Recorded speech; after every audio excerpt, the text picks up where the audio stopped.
Hello बच्चों, let's see the question. The question is which is not a symptom of hypothyroiditis. यहाँ पे बोल रहा है इनमें से कौन सा जो एक सिम्टम है वो हाइपोथायरॉइडिटिस का सिम्टम नहीं है.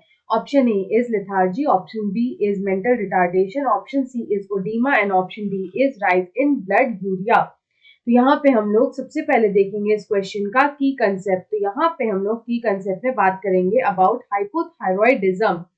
तो यहाँ पे ये जो हाइपोथायरॉयडिज्म है ये होता क्या है. तो यहाँ पे हाइपोथायरॉयडिज्म या फिर हाइपोथायरॉयडाइटिस जो होता है it is basically a condition. ये एक तरह का कंडीशन होता है. तो इस कंडीशन में क्या होता है कि यहाँ पे जो थायराइड ग्लैंड होता है हमारे बॉडी में, जो थायराइड ग्लैंड होता है which is the largest endocrine gland, वो यहाँ पे एनफ हार्मोन को प्रोड्यूस नहीं करता है. तो यहाँ पे हम लोग बोल सकते हैं इट डजंट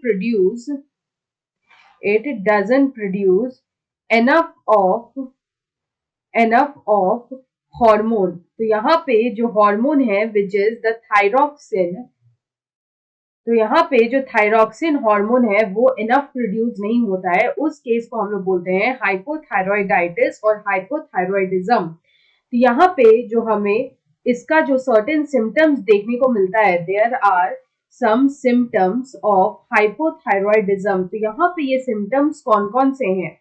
तो यहाँ पे जो सिम्टम्स है उसमें अगर हम लोग बात करें तो फर्स्ट इंक्लूड्स फैटीग. तो फैटीग क्या होता है, when the body feels lethargic, उस कंडीशन को हम लोग बोलते हैं फैटीग. उसके बाद सेकंड आता है कोल्ड सेंसिटिविटी. तो यहाँ पे कोल्ड से जो सेंसिटिविटी हो जाती है उसको हम लोग बोलते हैं cold sensitivity. Then comes oedema. Then next comes oedema. And oedema के अलावा जो यहाँ पे अदर सिम्टम्स हमें देखने को मिलता है अलोंग विथ ओडीमा, यहाँ पे अदर सिम्टम्स में आता है constipation, drying of the skin, या फिर हम लोग बोल सकते हैं dry skin, and unexplained weight gain.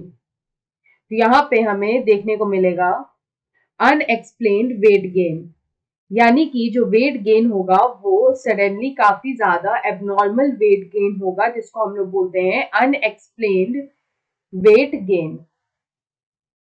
अगर हम लोग यहाँ पे बात करें कि अगर प्रेग्नेंट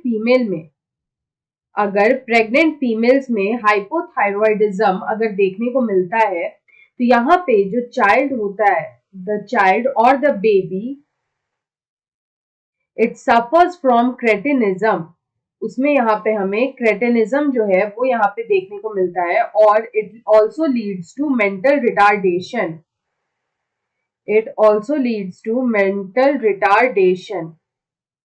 तो यहाँ पे ये कुछ सिम्टम्स जो है वो हमें यहाँ पे देखने को मिलते हैं इन केस ऑफ हाइपोथायरॉयडाइटिस और हाइपोथायरॉयडिज्म. अगर हम लोग राइज इन ब्लड यूरिया की बात करें तो यहाँ पे जो यूरिया होता है it is made in the liver.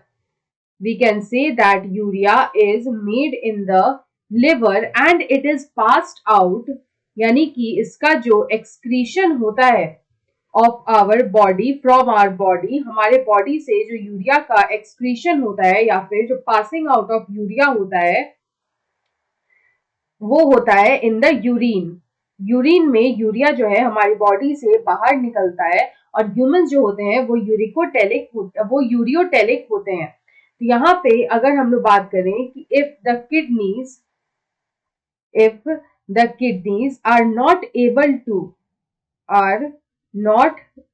To remove urea, अगर हमारा जो किडनी है वो अगर यूरिया को रिमूव नहीं कर पाए फ्रॉम आवर ब्लड, तो यहाँ पे क्या होगा, अगर ब्लड से यूरिया रिमूव नहीं होता है तो यहाँ पे क्या होगा कि राइज इन ब्लड यूरिया हमें देखने को मिलेगा.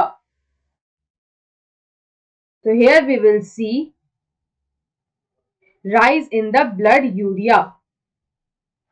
तो यहाँ पे अगर किडनी का फंक्शन एबनॉर्मल हो जाएगा तो यहाँ पे हमें राइज इन ब्लड यूरिया देखने को मिलेगा. तो यहाँ पे इनमें से कौन सा सिम्टम हाइपोथायरॉयडाइटिस का नहीं है, तो वो है rise in blood urea, because वो किडनी के माल फंक्शनिंग की वजह से होता है. तो यहाँ पे इस क्वेश्चन का जो करेक्ट आंसर होगा वो होगा option D. So option d is the right answer. I hope you understood it well. Best of luck.